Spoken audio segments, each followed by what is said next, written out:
the star. Before he could draw his sword to fight off the witch, she charged and slit his throat.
Lamia's attention returned to Yvain. The burning golden heart of a star is at peace, is so much finer than the flickering heart of a little frightened star, said the witch. But even the heart of a star who is afraid and scared is by better far than no heart at all.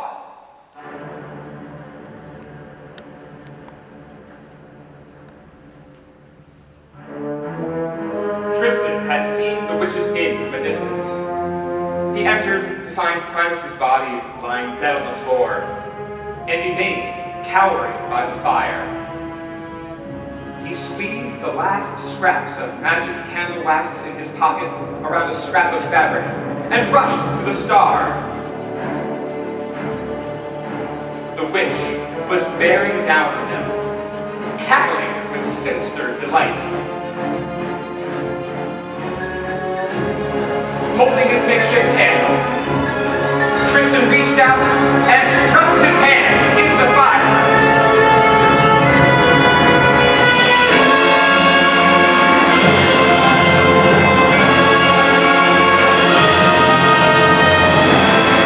Think of home and nothing else, Tristan said to Yvain as his hand burned and the candle began to catch. Now, walk!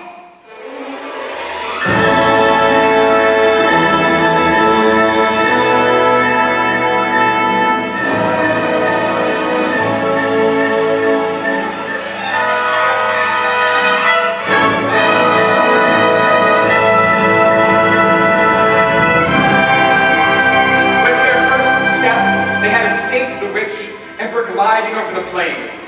Next they were on top of trees, then a mountain's peak, and when the candle's wax had gone out, Tristan and Yvain were standing on a cloud, halfway between the star's home in the sky and Tristan's home in Wall. I hate you, said Yvain, after taking stock of their new predicament.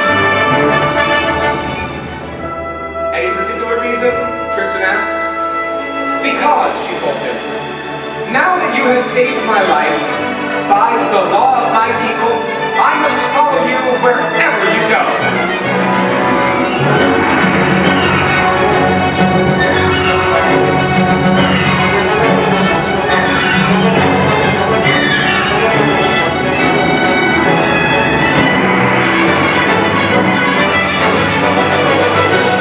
Through the storm, they saw a ship gliding towards them in the sky. Tristan scrambled up to a peak of the cloud, hollering for attention. Ahoy down there! Parties in need of assistance, came the voice from above.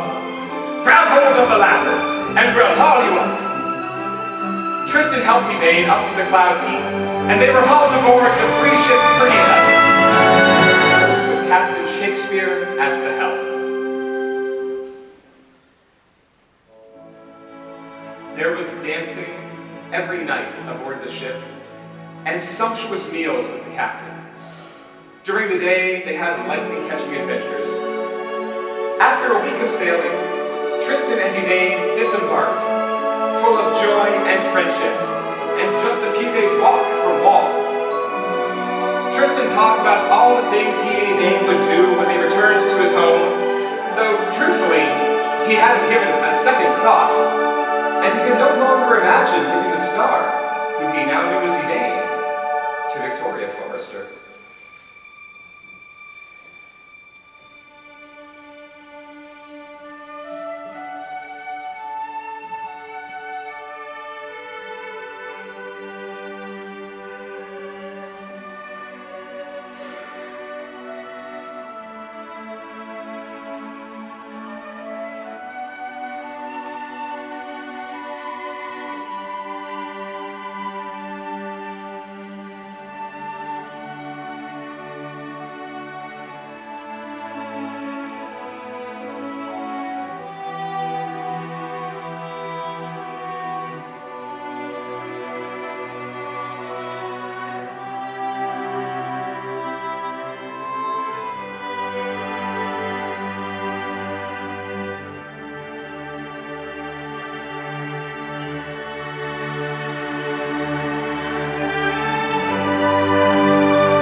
Tristan to be a good-hearted companion, and hated the thought of losing him to another.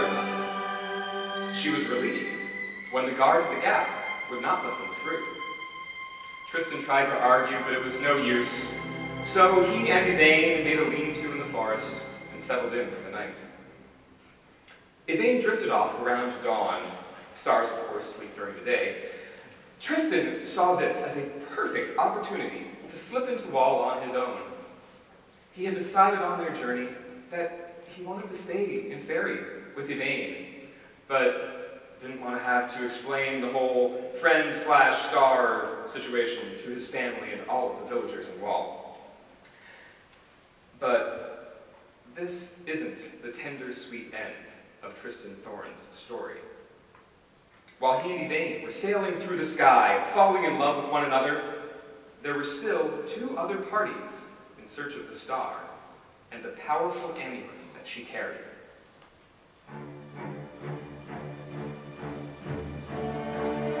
Lamia transformed the inn back into her cart